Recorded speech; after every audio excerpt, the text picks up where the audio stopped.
I always thought I knew Maria better than anyone else. We had spent 20 years together, raised two wonderful children, and gone through both joyful moments and difficult times.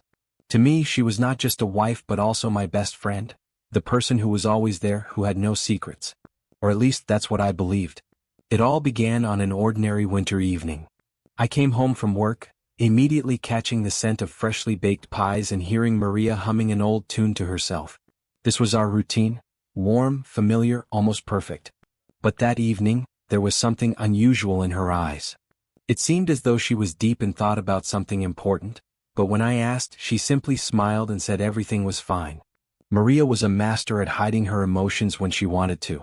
A few days later, I found her in the study, sorting through old photographs. She looked thoughtful, maybe even a little sad. Among the pictures, I noticed one I had never seen before. In it, Maria was very young, but she wasn't alone. Beside her stood a man I didn't recognize. "Who's this?" I asked, trying to keep my voice calm. She flinched as if startled, quickly tucking the photo away. "Nobody," she replied, offering a slightly nervous smile. "Just an old acquaintance." That was the moment something shifted within me. I began to notice details I had previously ignored, how she would sometimes change the subject too quickly when we talked about her past, how she kept an old box of letters out of my reach, how, once in her sleep, she murmured a name I didn't know. 20 years of marriage, and suddenly, it felt like the person beside me was a stranger. Have you ever doubted whether you truly know the person closest to you? These thoughts gnawed at me, but I was afraid to ask more questions. Afraid of what I might uncover. The real blow came by accident. On our anniversary, I decided to surprise Maria. I was looking for her favorite brooch in her wardrobe, thinking it would complement the dress I had bought her perfectly. But I didn't find the brooch. At the bottom of a drawer, hidden among some papers, was an old diary. Its cracked cover revealed it had seen much over the years. Although I hesitated, I couldn't resist. Opening it, I plunged into Maria's past. A past that turned out to be completely different from what I had imagined. The entries were filled with pain and memories of events I had never known about. Her relationship with the man in the photo, her fears, her sacrifices, all of it was a shock to me. But the hardest part was understanding why she had kept it all a secret. I sat in our bedroom, holding the diary that revealed an entirely different Maria to me. The pages told of a past that had never surfaced in our conversations. Her entries began with tender, light-hearted words about her youth. She wrote about her dreams, her first steps toward independence, and her plans for the future. But then the tone shifted. Lines filled with fear, pain, and despair began to appear. One entry made me grip the diary so tightly that my fingers turned white. "I loved him like I've never loved anyone. But love turned out to be a trap. He took away my freedom, my faith in people, and a part of my soul I'll never get back." I read those words over and over, trying to imagine how Maria could have endured all of it. She wrote about a man who was once her everything but turned into someone who controlled her, stripping away her sense of self. His name was never mentioned, but from her descriptions, it was clear he had left a deep scar on her life. The further I read, the more I felt like a stranger in my own marriage. I discovered that before we met, she had been forced to hide. That man had stalked her even after their relationship ended. And only when she moved to another city did she manage to find some semblance of peace. On one of the last pages, I found entries written after she and I had met. "He helped me. He doesn't know, but every time he looks at me with his kind eyes, I believe the world can be safe. I haven't told him because I'm afraid he'll look at me differently. But how much longer can I keep this inside?" My heart broke. I was filled with anger, confusion, and overwhelming compassion all at once. Why hadn't she trusted me? I thought we shared everything. But now I understood just how deep the wounds could be that someone hides even from their closest loved one. That night I couldn't sleep. The diary lay beside me, its weight pressing down like the burden of everything Maria had been through. Do you know what it's like to discover that the person you love most has carried a pain their entire life, a pain you never even suspected? The next morning I decided I needed to talk to Maria. I needed to know the whole truth, even if it meant shattering our idea of a perfect marriage. "Maria," I began as she sat across from me at the kitchen table, "I found your diary." Her face turned pale and she froze, holding her cup of coffee. "You read it?" she asked, barely audible. I nodded. "Why didn't you ever tell me?" She lowered her gaze and I saw tears shimmering in her eyes. "Because I was afraid. she said, her voice trembling. Afraid that you wouldn't understand. That it would change everything between us. We talked for hours. She told me how hard it had been to trust again after her trust had once brought her nothing but pain. She explained how she had tried to shield our marriage from the shadows of her past. That day I saw Maria in a new light, not as someone weak but as someone incredibly strong. She had walked through hell and had still managed to learn how to love again. But I also changed. I realized that true love is about accepting someone with all their wounds, even if those wounds can never fully heal. After that conversation, a strange silence settled between us. It wasn't a cold distance but rather a space for reflection. I tried to piece together all the fragments of her story, which now made sense. The sleepless nights, her seemingly irrational fears, the silent moments when her gaze drifted far beyond the room. I wanted to help her but I didn't know how. In her eyes I still saw the woman I had spent half my life with, but now I also saw someone else, a person I needed to get to know all over again. One evening I took her hand and said, "You need to understand that to me you will always be Maria. Not a victim, not someone hiding in the shadows, but the woman I love. But now I know you've been through things I can't even begin to imagine. So I want to ask you, how can I help?" Her eyes filled with tears but she smiled. "You already have," she replied. "Just by not turning away from me." From that moment, everything began to change. For the first time, Maria allowed herself to speak about her past. It wasn't easy for either of us. Some of her stories cut through me like a knife but I listened. I understood that this was my role, to be there even when the truth hurt. She told me how she met that man when she was just 19. He was older, charismatic, and seemed to own the world. At first, he surrounded her with care and a love she had never experienced before. But gradually that love became a trap. He isolated her from her friends and family, convincing her that only he knew what was best for her. It was like living in a golden cage, she said. He was both my paradise and my hell. When she finally decided to leave, it was a true rebellion.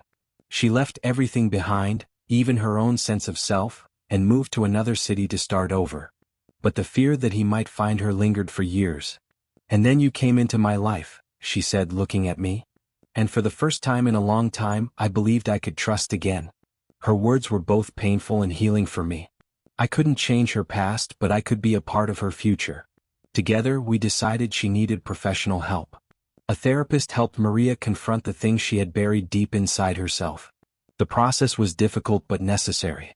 Maria also made the decision to write a letter to that man. Not to reconnect, but to tell him that he no longer had power over her. She never sent the letter, but writing it became a form of liberation. That night, when she showed me the letter, I realized how much she had changed. She was no longer a woman hiding from her pain. She was a woman who had faced her fears head-on. Our marriage changed too. It became deeper, more honest. We began to talk more, to listen more. And while the shadows of her past would sometimes still surface, they no longer controlled our lives. One day years later she said, "You know, I'm grateful for everything that happened. Because if it hadn't, I would never have found you." I smiled, wrapping my arms around her, and replied, "And I'm grateful you were strong enough to share your past with me." We both understood that love isn't just about being there for the happy moments. It's also about staying through the dark times. Sometimes, the deepest connection is born when we share our most painful stories. That truth forever changed our lives. After Maria's past came to light, it felt as if our lives began moving in a new direction. I could sense that we were both changing. Her eyes, once filled with unspoken pain, now radiated confidence. I too found myself becoming more attentive to her, deeply appreciating the trust we were rebuilding from the ground up. One day we decided to renew our wedding vows. It wasn't just a symbolic gesture, it was a moment to promise each other honesty, openness, and strength, even in the face of pain. We chose a small church outside the city, one we had visited during one of our first trips together. Maria wore a simple white dress reminiscent of the one she wore on our wedding day. As I held her hand, I felt the weight of our past and the beauty of our present merge into one. "I promise to be by your side every single day," I said, looking into her eyes. "And I will never again let you feel alone." She smiled, and in her gaze I saw something new. It wasn't just love, it was trust, a trust forged from pain and acceptance. "I promise to be honest with you," she replied, "and never again hide what's truly in my heart." It was the most sincere and precious promise I had ever heard. Looking back, it feels like Maria and I began an entirely new life after her past came to light. It wasn't just a step forward, it was a leap into a new dimension of our existence. And though most people around us remained unaware of the change, we felt it in every detail, every glance, every word exchanged between us. One spring morning, as sunlight filled our home, I woke up to the aroma of freshly brewed coffee. Maria was standing by the window, her silhouette merging with the soft light. On her face was a serene smile I had rarely seen before. "What are you thinking about?" I asked as I walked closer. She turned to me and replied, "About how good it feels to be here. To be home." Her words moved me deeply.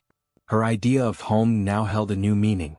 It wasn't just the place where we lived, it was a space where she no longer hid from her past, a place where we were building something entirely new together. Later that day, as we talked over lunch, we reminisced about our family. The kids were grown, each carving out their own lives, yet they were still an integral part of our little world. We remembered them playing in the garden, their first days of school, and how they always asked why I looked at their mom as if I was seeing her for the first time. "They've grown into such wonderful people, haven't they?" Maria said, smiling. "They have," I agreed. "But they still come home. That means we did something right." An idea came to us then, to do something special for our family. We decided to plant a few trees in our garden. They would symbolize our family, roots that hold us together and branches reaching toward the sky, representing our dreams. That weekend when the kids came to visit, we shared our idea. At first they laughed, but then I saw a sparkle in their eyes. They genuinely loved the idea. We headed to the market to pick out saplings. Maria stopped by the apple trees, gazing at them for a long time, as if searching for the one that suited us best. "This is a tree of strength," she said, touching one of them gently. When we got home, the real fun began, planting the trees. Maria tied her hair back, put on gloves, and grabbed a shovel with such enthusiasm that our son couldn't resist joking. "Mom, are you planning to become a farmer?" She laughed with us, but there was something special in the way she moved. She wasn't just planting a tree, she was planting hope. When the first tree was firmly rooted in the soil, we all stopped to admire it. Our younger son asked, "What do you want us to remember when we look at it?" Maria paused, then said, "I want you to always know that no matter where you are, you'll always have a place where you're loved." Her words left a mark on my heart. After planting the trees, we had dinner together in the garden. It was a warm spring evening. The air smelled of soil and blossoms, and laughter and conversation filled the space around us. Looking at Maria, I realized how important it had been to go through everything we had to get to this point. She wasn't hiding anymore. She was fully part of our family in every sense of the word. That day became one of those memories that stay with you forever. A memory of how we weren't just planting trees but strengthening our roots, our love, and our faith in each other. Some time had passed since the day we planted the trees. Our lives had returned to a calm, everyday rhythm, and everything seemed peaceful. But a small twist of fate reminded us that the past always finds a way to leave its mark. It was an ordinary morning. Maria had gone for a walk in the park, and I decided to sort through some old things in the attic. After we had refreshed the garden and added some new furniture, it became clear that many of our old belongings were no longer needed. I sifted through boxes of old documents, children's toys, and photo albums. Then, amidst one of the piles of papers, I found a letter. Its yellowed, cracked envelope and uneven handwriting immediately caught my attention. It was addressed to Maria. I hesitated, unsure whether to open it, but eventually decided it was something she should choose how to handle. When Maria returned, I showed her the letter. She stopped in the doorway and I saw her face turn pale. She already knew who it was from before even opening it. "It's from him," she said quietly. We sat at the table and she slowly tore open the envelope. Her hands trembled slightly, but her eyes were filled with resolve. The letter wasn't long. The man who had once broken her life wrote that he was sorry. He asked for forgiveness for everything he had done. He admitted he had realized his mistakes, but that it was far too late. I watched her as she read. Her expression shifted through a whirlwind of emotions: anger, pain, sadness, and finally, unexpectedly, something that resembled relief. "What are you feeling?" I asked. She placed the letter on the table and was silent for a long time. "I used to think I could never forgive him," she said at last.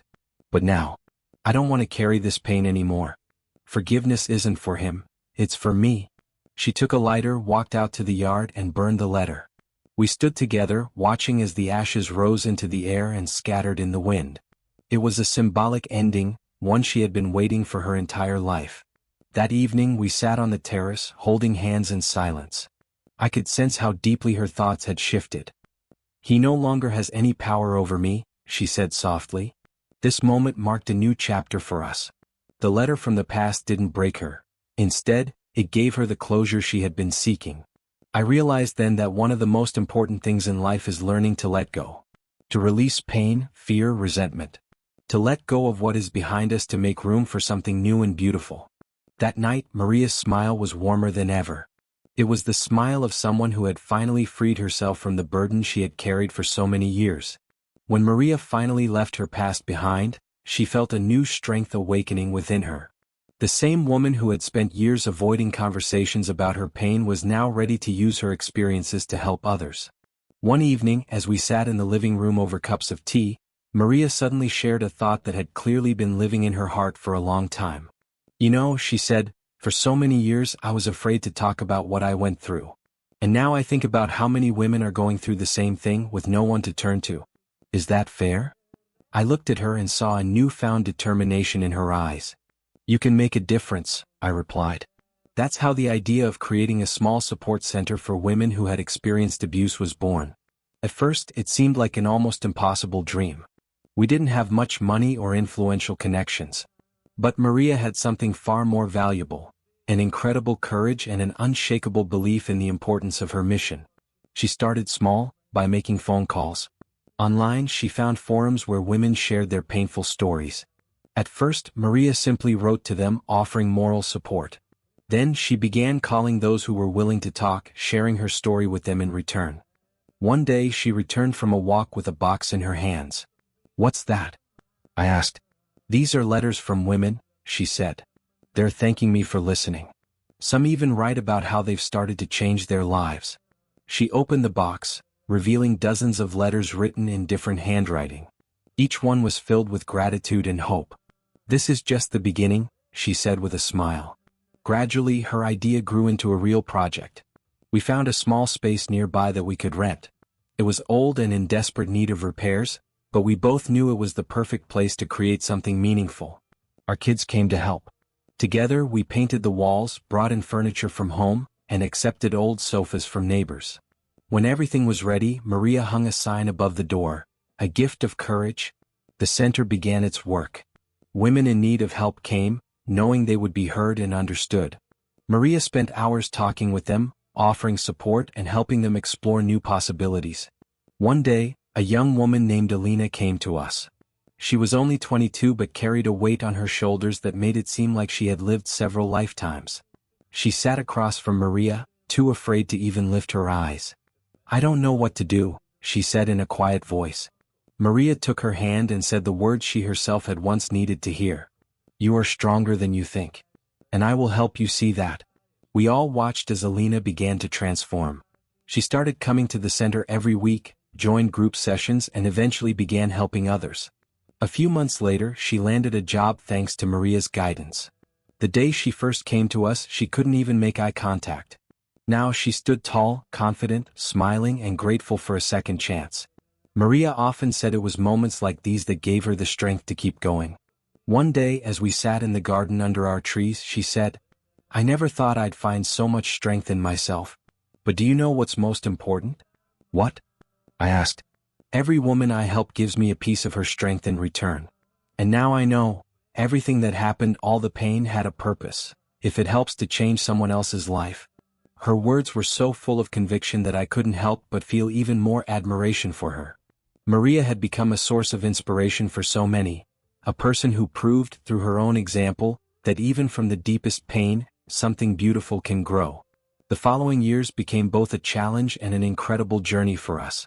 Maria continued to develop her support center, which gradually transformed into a sanctuary where every woman could find help, and most importantly, regain faith in herself. Every day I watched Maria change. Her steps grew more confident, her voice steadier. She no longer avoided her reflection in the mirror as she used to. She had come to embrace herself fully with all her struggles and triumphs. At the same time, we didn't neglect our personal lives. We decided it was time to fulfill one of our long-held dreams, a trip we had postponed for far too long. Maria had always dreamed of seeing the ocean. She often spoke about how, as a child, she imagined an endless expanse of water, waves whispering secrets, and a horizon that seemed unreachable. Although we lived far from the sea, her dream never faded. We started planning the trip, searching for a place where we could relax and recharge. When our children heard about it, they decided to surprise us by gifting us a week-long stay at a small cottage by the shore. When we arrived, Maria stood on the beach, gazing at the waves rolling onto the sand. She removed her shoes, stepped barefoot onto the wet sand, and inhaled the salty air deeply. "This is even better than I imagined," she said, smiling. We spent our days walking along the coast, listening to the waves, and savoring the simplicity of each moment. One evening, as we sat on the beach, Maria said, I think the ocean is the perfect metaphor for life. Sometimes it's turbulent, sometimes it's calm, but it's always beautiful in its unpredictability." I agreed. In that moment, we both realized how far we had come together. We weren't just husband and wife. We were partners who had supported each other through the hardest times. When we returned home, we felt renewed. That trip was more than a vacation. It was an opportunity to see our lives from a new perspective. Maria began pursuing another dream, writing a book. It was a collection of stories she had heard from the women at her center, interwoven with her own journey toward freedom and happiness. I remember her sitting at her desk late into the evenings, deep in thought. She would rewrite and edit her text, occasionally stopping to seek my advice or read a passage aloud. "Do you think this could help someone?" she would ask, looking at me. "I'm certain it will," I'd reply. When the book was finally finished, she sent it to a publisher. A few months later, she received a letter confirming that her work would be published. It was yet another triumph, another testament to how something beautiful can grow from even the darkest past. At her book launch, she was surrounded by people who came to thank her for her courage and inspiration. Among the guests was Alina, the young woman who had once been too afraid to look anyone in the eye. She approached Maria, embraced her tightly, and said, "If it weren't for you, I wouldn't have been able to do this." Those words were the greatest reward for Maria. That evening, as we returned home, she said, "I feel like I can do anything now." Her confidence and belief in herself had become integral to our lives. We began planning new projects, new dreams, and it brought us immense joy. Maria realized that the future isn't something distant. It begins today with every choice we make, with every step we take. Time flowed on, but I felt that each new day became something special for us. Maria continued her work at the support center, which was gradually transforming into a true haven of strength for countless women. What had started as a simple initiative had grown into a movement. Our home changed too. It was filled with the energy of people who came to us for support or just to share their successes.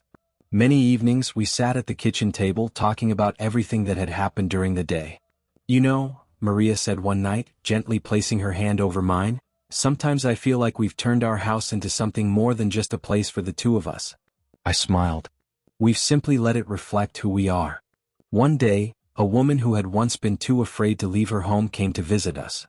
Her name was Svetlana, and she had worked with Maria for a long time to rebuild her faith in life. Now she stood on our doorstep, holding flowers and something wrapped in fabric. "This is for you," she said, handing us the gift. We unwrapped the fabric to reveal a small wooden sculpture, two figures standing side by side, holding hands. "I carved this," Svetlana explained, lowering her gaze. "It's you and Maria. Because you gave me the strength to start over." The moment was so moving that both of us nearly cried. "Thank you," Maria said, hugging her.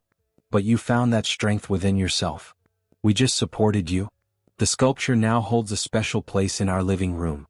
It reminds us of how profoundly one person can impact another's life. We continued working on ourselves, our dreams, and what brought us together. It felt as though everything in our lives was coming together like a giant puzzle, with every piece falling perfectly into place. Maria decided it was time to expand the center. We found a new, larger, more comfortable space to welcome even more women. I helped her with paperwork and renovations, and our children once again pitched in to help set everything up. At the grand opening of the expanded center, Maria gave a speech. She stood before an audience of women, volunteers, and journalists, her voice steady and confident in a way I had never seen before. "This center isn't just a place for help," she said. "It's a space where every woman can find herself, her dreams, and her strength. And I know that together we can change more lives than we can imagine." After her speech, a group of young women approached Maria to sign up as volunteers. They said they had been inspired by her example and wanted to be part of the movement. On our way home that evening, I couldn't help but reflect on how much Maria had changed. She wasn't just my wife anymore, she was a role model for so many. At home, sitting by the fireplace, I asked her, "Maria, did you ever think this would all be possible?" She smiled, her expression thoughtful. "Honestly, no. But now I believe that anything is possible. You just have to be willing to face the challenges, keep faith, and allow yourself to dream." Her words became a new lesson for me. We continued building our lives, unafraid of change and new challenges, because we knew that change makes us stronger. The last few years have been a time of great change and discovery for us. Maria not only transformed her own life but also touched the hearts of hundreds of others. Her support center grew, becoming a vital sanctuary for those seeking refuge and a fresh start. We found ourselves with more free time and decided to dedicate it to traveling, something we had postponed for far too long. Our first shared dream had been the ocean, but after fulfilling that, our desires expanded. Maria had always wanted to see the mountains, and this time I decided to make that dream come true. We traveled to the Carpathians, where nature welcomed us with its grandeur. We stayed in a small wooden cabin where each morning, we could sip coffee on the terrace while watching mist roll over the valleys. One day we decided to hike to one of the peaks. The trail was challenging, but every step felt meaningful. When we finally reached the summit, we were greeted by a view that defied words. Standing beside me, Maria took my hand and said, "This is the perfect place to reflect on everything we've been through." I looked at her and saw a woman who had grown stronger and more confident. Her smile now was different, genuine, free from the shadows of the pain it once hid. "Are you happy?" I asked. She turned to me and replied, "Happier than I ever imagined I could be." We stood there for a long time, silently soaking in the moment. This wasn't just a trip, it was a symbol of everything we had overcome and how we had found our place in the world. Returning home, we resumed our daily lives, but everything felt richer with new meaning. Maria continued writing. Her second book, which recounted the stories of women from the center, became a real success. She was invited to speak at conferences, appear on television, and even travel abroad. Yet, she always returned home to the little world we had built together. Our children became part of this story too. They helped expand the center, contributing their ideas and energy. I saw how inspired they were by Maria, how her strength passed on to them. One evening, as we shared dinner together, our son raised a glass and said, "To you, Mom and Dad. You're not just the best parents. You're an example of how to endure everything and come out stronger." Those words were the best gift we could have received. Life went on, and we knew there were still many unknowns ahead. But now we didn't fear the future. We had learned to cherish every moment, every small detail. Because happiness, after all, is made of those little things. One day, as we sat on the terrace in our garden, Maria said, "I'm no longer afraid of even my darkest memories. Because they helped me realize I'm stronger than I ever thought I was." I looked at her and replied, "You've always been strong. You just see it now." We laughed, watching the flowers bloom in our garden. The trees we had planted years ago had grown tall and sturdy, symbolizing our lives, our struggles, and our triumphs. Our story continued because true happiness isn't a destination, it's a journey. A journey where we learn about ourselves, support each other, and embrace change. Maria reached for my hand and I took it just as I had many years ago. "We made it," she said.